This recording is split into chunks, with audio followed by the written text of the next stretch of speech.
they finished school, they were sent to the Air Force Base to manage all of this equipment. It was all mocked up, and they would throw everything but the kitchen sink at it. And they'd say, all right, what's wrong? Why didn't it go off? What happened? How many errors do you think we'd allow you in that situation? After all that expensive training, how many errors were we going to allow you? None. None. First one, you were out. Okay? Again, these were extraordinary people, but those are the kind of people you want in charge of your nuclear weapons. Okay? Hopefully. All right, now, did you ever have any fun down here? Sir, would you turn around all the way around? What does it say on that beam? No smoking beyond this point. No smoking beyond that point. What's that? It's an ashtray, all right? So you couldn't smoke beyond that point. That would have been terrible. But you were allowed to smoke upstairs in the kitchen, and you were allowed to smoke down here. There were 4 crew members. All 4 of them did. They all smoked 3 to 4 packs a day. If you came here and you didn't smoke, we gave you a week, and then you were smoking 3 to 4 packs a day. This was very environmentally unfriendly back in the 60s, okay? All right, now that's your crew, and I know you love them because you're the captain, but you really want to launch a missile, right? Sure. All right, how many targets did you have? I have 3. 3. What's your designated target? Number 2, spoken like a true officer. Now, captain, deputy, would either of you have known the physical location of this target in 1963? So I've got a captain and a deputy who are going to annihilate this target, but they have no idea where it is. That's exactly the way it was. It was classified. Okay? Not only was it classified then, it's still classified today.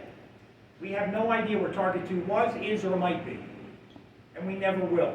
There were reasons for that. Captain, if we if we ordered you to launch this missile, we expected a 2-word response. Can you imagine what that was? And 4? Okay. How about, yes, sir? Okay, same difference, all right. We did not expect you to say, oh, wait a minute, my great Aunt Tilly lives here. She makes great blueberry pies, and she has flowers on her. We didn't care, okay? If your family was in the Target 2 area, might that cause you some hesitation in turning the key? Of course, that's a very human response. We did not want you to know anything that would compromise your ability to turn that key. Okay? That's why it was classified. All right, now, you didn't know where this target was, but you knew what was going to happen to it when you launched your missile. Because over here it tells you it's a ground burst. What does that mean? That means you're going to launch your missile. When the bomb gets within 500 to 1,000 feet of the target, it's going to detonate. And when it does, it's going to blow a hole 500 feet deep and a mile in diameter, and everything in that hole is going to be turned to dust and sucked up into the air. Why would you use a bomb like that? We're 35 feet below ground. It certainly could take us out. 500 feet, you could take out just about any missile installation on the planet. You could also take out just about any military-industrial complex as long as it wasn't more than 500 feet below the ground. Now, if you were ordered to do so, Captain, you could change this to an airburst. And you might think, well, that's better, because now instead of detonating at 500 feet above the ground, it's going to detonate at 14,000 feet above the ground. That's better, right? No, because you're going to get this. Okay? Let's talk about how deadly this weapon was, and how fortunate we were that it never got used. Okay, let's go back to 1945 Japan as a comparison. You've all seen pictures of Hiroshima. You saw structures or remainders of structures standing. If this bomb had been dropped, first of all, nothing would be standing. Nothing. It would have all been powder. Okay? That bomb we dropped on Japan destroyed, literally destroyed, 5 square miles of that city. 5 square miles. You know how much this would have destroyed if we had dropped it? 900 square miles. 900 square miles. That's a city 33 miles in diameter, and a city the size of Los Angeles and its suburbs. Flattened, turned to dust. The bomb we dropped on Hiroshima was the equivalent of 16,000 tons of TNT. This bomb, had we dropped it, would be the equivalent of 9 million tons of TNT. How much is 9 million tons of TNT? A whole lot. It's a whole lot, okay? If we started loading boxcars right now, side to side, end to end, top to bottom, when we load that last 9 million ton of TNT in that last boxcar, it's going to be 1,500 miles north of here over the Canadian border. If you're going east to west, it's going to be from here to the western side of Kentucky. This was massive firepower, folks. This was enough firepower to level any city on the planet. It was also enough to level some small countries. How did we prevent this terrible thing from happening? Well, consider the fact that we had 3 locations. That was one bomb we've described. We had 54 of them total. We had 18 here, we had 18 in Wichita, and we had 18 in Little Rock. And we were told that if any one of those bombs had been launched from any of those locations, all of them would have been launched. So take that destruction we just talked about for one bomb and multiply it times 54. The only way that would have happened, folks, is if the Soviets had launched against us. And we would have been retaliatory, we would have launched a retaliatory strike against them. Okay? But that would have been mutual assured destruction. There would have been nothing alive. Anything that lived wouldn't have lived for long. Okay? We wouldn't be here talking about it today. It would have been an absolute catastrophe. How did we prevent it from happening? Very simple concept. Peace through deterrence. If I can do to you what you can do to me, what's the point?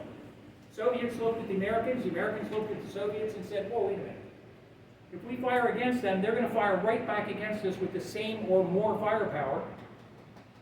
And no one's going to win this nuclear war. And then what? Remember the old saying, to the victor go the spoils? Well, what happens if there is no victor and there are no spoils? It takes all the fun out. All right. That's what peace through deterrence is all about. It's fear, folks.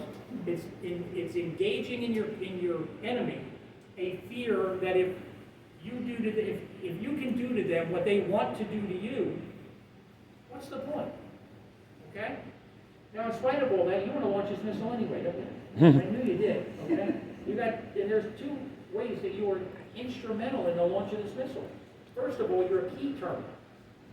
It takes 2 people and 2 keys to launch this missile. Now you notice this key over here? And you notice that key over here? I can't reach them. They're 7.5 feet apart. We don't know of any human being that can reach both keys and turn them because they're spring-loaded. 2 people, 2 keys. Where's the only person in the world, or where's the only place in the world where you can launch a nuclear weapon with a big red button? Hollywood. I noticed you eyeing up this button. Okay, big red button. Remember when you were coming through the door, and Becca told you how you were going to press a button, and someone at the commander's console had to simultaneously press? That's the button. So if you press this, all you're doing is unlocking the door. You're not launching a missile. All right. So quit eyeing up this button. All right. Now, there's another reason why you're instrumental here. The way you launch a nuclear weapon is through a launch order. And a launch order is nothing special. It's a message. Who's in charge of all the messages? You are, all right? All of the messages, launch orders, weather forecasts, upgrades, whatever, updates, all come over these squawk boxes. Every one of them. And they all come encoded. We don't know what they say because you haven't decoded them yet. But before every message, there's a preamble. The crew knew what the preamble was. The preamble said, hey guys, pay attention. There's a message coming in. It's probably important. Okay? Every time the crew heard the preamble, every time, they got butterflies in their stomachs, and they thought to themselves, this might be the last message we ever hear.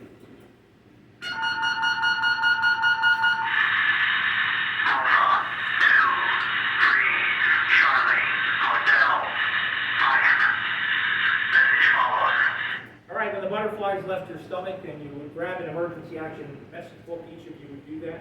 Nothing fancy. You'd open it up to a blank page, and you'd write down the 41 alphanumeric characters that he's reading off. Okay, when he's all done, he's going to say, and I repeat. And at that point, you 2 exchange books, and while he's repeating the message, you're checking the captain's work, and the captain's checking your work. Who's the only person in the United States that can authorize the launch of a nuclear weapon? President. You both know that. Captain, your deputies just looked at you and said, this is a launch order. Is there anything you think you should do before you annihilate the target? Somehow verify it? There you go. That's why you're the captain, okay? Verify the message. You think it should come from the president, right? We told you that. But you don't know that it did. You need to verify it. And you're not going to call the president because he's not answering the phone. He's under attack. He's busy, all right? What you're going to do is you're going to go to this red safe over here. That's the emergency war order safe. There's two locks on that safe. The one on the left belongs to the captain, and it appears that the captain left it open, but that's okay. And the one on the right, belongs to the deputy, okay? You were given those locks when you took this job. You were told to put combinations on those locks that no one would ever guess. You don't know each other's combinations, all right? The only time those locks are not on that safe is when a new crew comes in and puts their locks on, and you take your locks with you. Those locks are always on your person. If an Air Force officer stops and says, "May I see your lock?" and you hand it to me and I open it, not only are you going to be court-martialed, you're going to wait for so long, we're going to forget what you look like. Why? What's in that safe is so important. Well, the launch keys, for one thing. Okay, we've taken them out now. We placed one here on the captain's console and one way up here on the deputy's console. And there's a lot of other things in there, but what we're looking for right now are verification cards. Okay, little plastic packets. One of these verification cards could verify your launch order. Now, captain, remember what captains do the best. There are about 45 or 50 of these in the safe. You can only pick one, and you have 3.5 minutes to launch this missile. What are you going to do?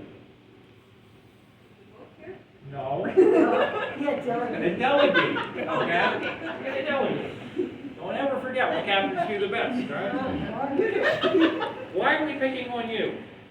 Because I'm a communications officer. Because you've decoded the message, okay? All right, now you see the first line of that message? See it clearly, very clearly. Okay, what are the first two letters in the first line of that message? DF. See, that's why you have her, because she's brilliant, all right? Now, that's the first two letters. You go over to the safe, you pull out this packet because it says DF, all right? We're going to crack it open. We're going to take out the cookie. And there on the top of this top secret cookie are more characters. What are the first two characters?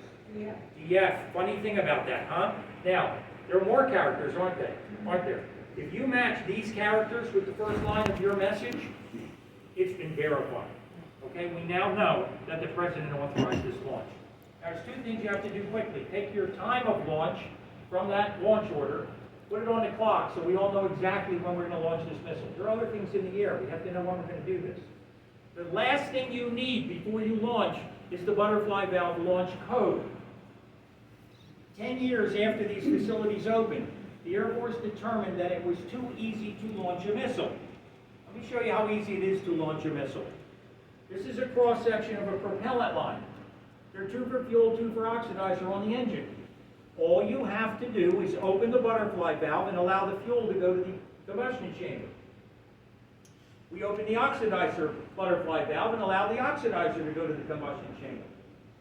That's all you have to do. Because when those two chemicals come together in the combustion chamber, because they're hypergolic, it means that they're going to explode violently when they come into contact with each other. Violently enough to lift that missile out of the silo and send it on its way. Would it take you 10 years to say that that's too easy? But that's a whole other question. All right. You need this code or you can't launch your missile. Your propellant is shut down. It's like closing down the gas line on your car. You need the code. It's a 6 alpha code, 6 alpha characters. All right, now it's in your launch order. No big deal. And you're going to read it to the BMAT who's going to plug it into these 6 wheels. And now you say, wait a minute. I spent a lot of time down here, and there's only 6 wheels. How many possible combinations could that be? In the course of the time I spend down here, we should be able to figure that out, and then we can launch the missile. Right? Except the Air Force thought about that, and they put 16 alpha characters behind each of these 6 wheels. That's 6 to the 16th power of possibilities. How many use that? A lot. It's a lot. Okay? I had a University of Arizona student here not too long ago. I said, all right, what's the answer? He said, it's 16,777,216. After I picked up my jaw, I said, are you a math major? He said, no, I took the tour 2 weeks ago. You're never going to guess it, okay? But you don't have to now. It's in the launch order. You're ready to go. You're going to read it to the captain. The captain's going to read it to the BMAT. The BMAT's going to plug it in. They can press a button, and you're going to get a beautiful green light that says launch enabled. That means you can now launch your missile, okay? You don't have a whole lot more time because there are incoming missiles.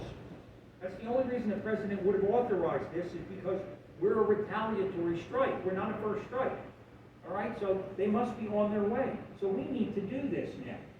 All right, now, are you guys ready to launch your missile? You're good Americans, you're good Air Force officers, right?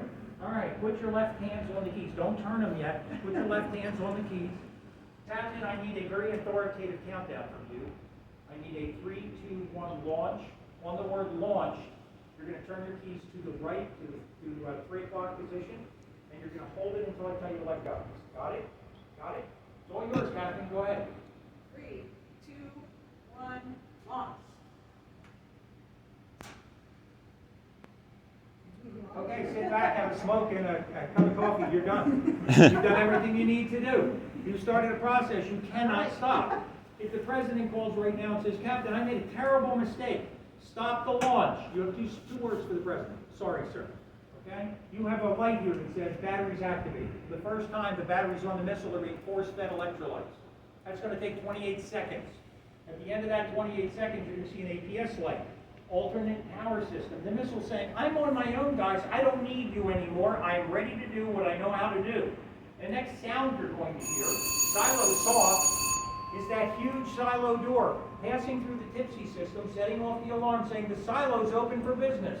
The missile's going to check over here with the guidance system, and it's going to see that I know where I am, so I know where I'm going. There's only one thing left for this missile to do, fire engine and liftoff. 58 seconds from the time you turn those keys to the time this 330,000-pound missile is lifting itself out of the silo. It's going to travel some 6,300 miles. It's going to take 30 to 35 minutes because it's traveling at 18,000 miles an hour. And Target 2 will no longer exist on the face of the planet. Nice job, ladies. Would you read what that says in red? I turned the key. And you killed 20 million people. But I got a card. But you got it. And you did your job, right? How's that make you feel? Well, actually, great. That's what we want. Go USA. All right, folks, I don't want you to go home thinking you killed 20 million people. Did you see, hear, or feel that missile, please? No. Probably because of shock isolation. I told you, you were very well shock isolated, right? There might be another reason. Let's go down the silo and see if it's still there. Okay, Becca, lead them.